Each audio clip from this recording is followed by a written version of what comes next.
भारत आज अपना 77वां गणतंत्र दिवस मना रहा है। कर्तव्य पथ पर भव्य आयोजन हुआ, समारोह हुआ, झांकियां निकली, परेड हुई और हर साल की तरह इस साल भी विदेशी मेहमान बतौर चीफ गेस्ट इसमें शामिल हुए।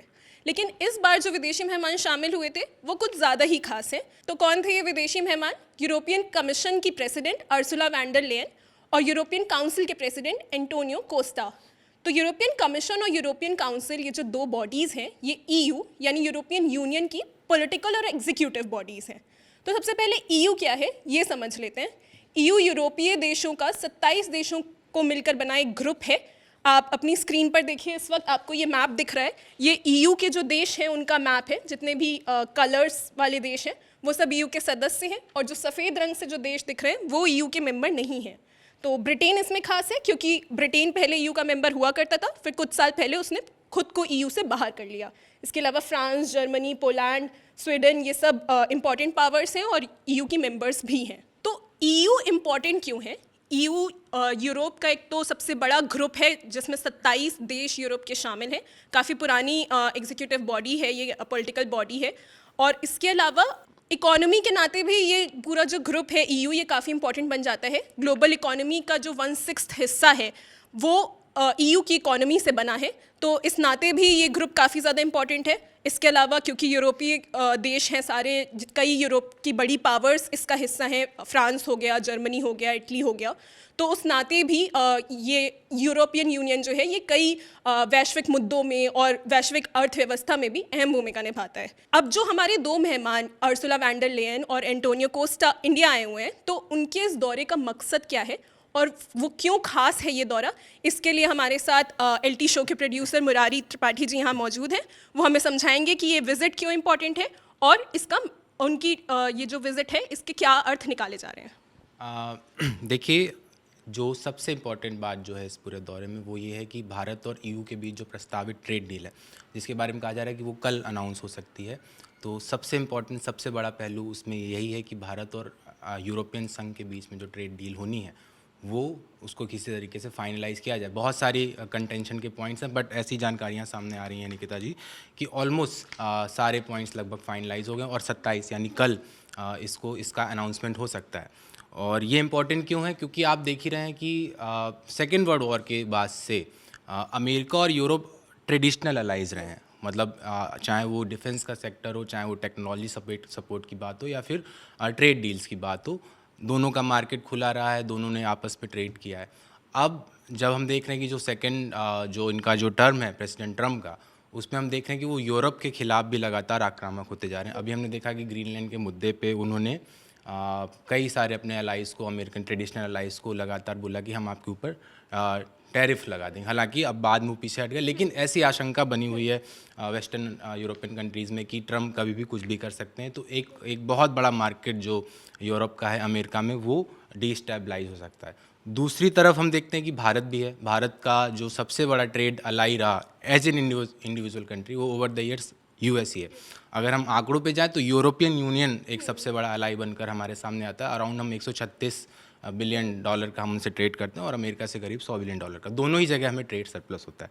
लेकिन 50% टैरिफ जो हमने पिछले साल देखा कि पिछले साल अगस्त में 50% टैरिफ लागू हुआ, और जो हमारे जो की सेक्टर्स हैं, कुछ टेक्सटाइल हो गया, दवाओं का सेक्टर हो गया, मशीनरी का सेक्टर हो गया, उनको हम देख रहे हैं कि उसमें लगातार नुकसान हो रहा है। तो भारत की तरफ से भी लगातार ये बात कोशिश की जा रही है कि अपना जो ट्रेड है वो डाइवर्सिफाई करें। डाइवर्सिफाई मतलब सारा का सारा जो हम ट्रेड अमेरिका से कर रहे थे वो अमेरिका का ना होकर हम कुछ ट्रेड लैटिन अमेरिका में करें, कुछ मिडिल ईस्ट में करें। कुछ हमने अभी इसी दौरान हमने कुछ फ्री ट्रेड एग्रीमेंट्स भी किए हैं। ब्रिटेन में किया, न्यूजीलैंड से किया, ओमान से किया और कुछ लैटिन अमेरिकन कंट्रीज से किया। तो इसी क्रम में यूरोपियन यूनियन एक बहुत बड़ा एक पड़ाव माना जा रहा है भारत के साथ ट्रेड का।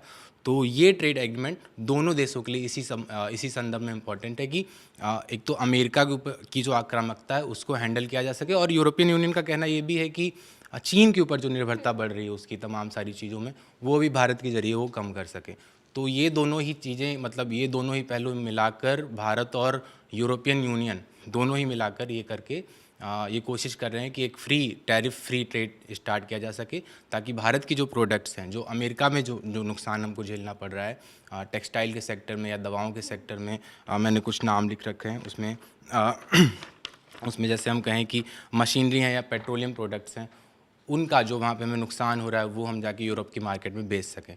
और दूसरी तरफ यूरोप की कोशिश है कि वो अपने जो प्रोडक्ट्स के लिए जो बाज़ार है वो भारत में खोल सके, क्योंकि भारत अभी चौथी सबसे बड़ी इकॉनमी है और सबसे तेज़ी से बढ़ती इकॉनमी है। तो यूरोप की कोशिश है कि वो यहाँ का बाज़ार, एक बहुत बड़ा बाज़ार है, वो एक्सेस करे, अपने प्रोडक्ट्स को बेच सके। जी मुरारी जी, तो आपने हमें बताया कि कैसे भारत और ईयू दोनों के लिए ही ये ट्रेड डील बहुत ज़रूरी है और बहुत ही बड़ी चीज़ है। भारत ने भी ईयू को कई तरीके के टैरिफ में फ़ायदे के वादे किए हैं। उनकी जो यूरोपियन कार्स हैं उस पे कहा जा रहा है कि टैरिफ पे छूट मिल जाएगी पूरी तरह से, तो वो उनके लिए काफ़ी फ़ायदेमंद होगा।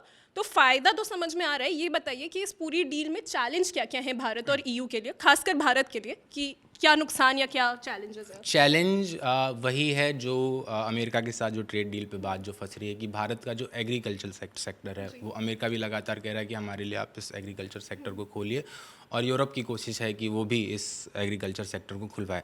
उसमें सबसे बड़ी प्रॉब्लम ये आती है कि भारत की एक बहुत बड़ी आबादी, अगर हम आंकड़ों पे जाएं, चाहे हम पीएम सम्मान निधि योजना की बात करें या दूसरे एक तरीके से आंकड़ों पर बात करें, तो करीब 15 करोड़ की पॉपुलेशन बैठती है जो इस काम में लगातार मतलब एक्टिवली लगी हुई है। इतनी बड़ी पॉपुलेशन है कृषि में लगी हुई है, और उसमें मार्जिन्स बहुत कम है। जो किसान जो फसल उगा रहे हैं, जो प्रोडक्ट्स उगा रहे हैं, उसमें उनको फ़ायदा बहुत कम होता है। ऐसे में अगर बाहर से प्रोडक्ट्स आते हैं तो उनसे उनको सीधा कंपटीशन होगा, और ऐसा माना जाता है कि कंपटीशन होने की स्थिति में अगर उन पे टैरिफ की छूट दे दी जाती है तो भारतीय किसानों को जो भी थोड़ा बहुत मार्जिन हो रहा है वो भी ख़त्म हो जाएगा।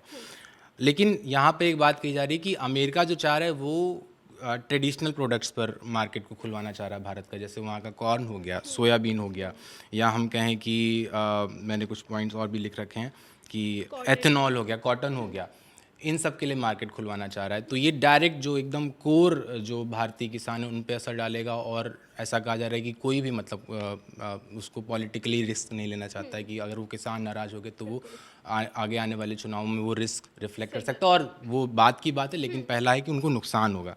दूसरी तरफ यूरोप के संदर्भ में कहा जा रहा है कि इतना नुकसान नहीं होगा भारतीय किसानों को, क्योंकि यूरोप से जो प्रोडक्ट आने हैं वो चीज़ की बात हो रही है, उनके थोड़े से वाइन प्रोडक्ट्स की बात हो रही है, थोड़ा सा अगर हम जाएं तो ऑलिव ऑयल और इन सब चीज़ों, थोड़े से फैंसी से प्रोजेक्ट हैं जो उतना हमें अफेक्ट नहीं डालेंगे भारतीय किसानों को।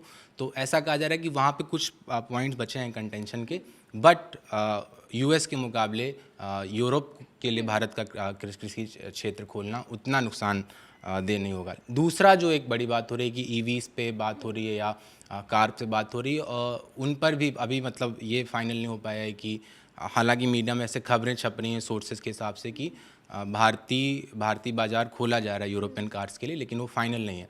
एक बड़ा कंटेंशन का पॉइंट है, यूरोप जो है वेस्टर्न कंट्रीज़, खासकर यूरोपियन वेस्टर्न कंट्रीज़, वो क्लाइमेट चेंज को बहुत तवज्जो देते हैं, और वो अपने यहाँ एक टैक्स लगाते हैं, कार्बन टैक्स लगाते हैं। तो ये होता है कि जो भी चीज़ें मतलब जो कार्बन एमिशन के साथ बनाई जा रही उन पर उनको ज़्यादा खर्च, मतलब अगर यहाँ से भारत कोई सामान भेजता और वो कार्बन एमिशन उसमें ज़्यादा है तो उस पर उसको ज़्यादा टैक्स देना पड़ता, और वो इन FTAs में कहीं पे भी लागू नहीं हो रहा है।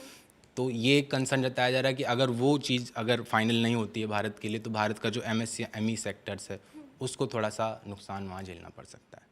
जी बिल्कुल मुरारी जी, तो ये डील ईयू और भारत के बीच में उम्मीद की जा रही है कि 27 जनवरी यानी कल साइन हो सकती है। इस डील से जुड़ी बाकी जो भी अपडेट्स आएंगे वो हम आप तक पहुंचाते रहेंगे। कैमरे के पीछे हमारे साथ है विजय, देखते रहिए द ललन टॉप।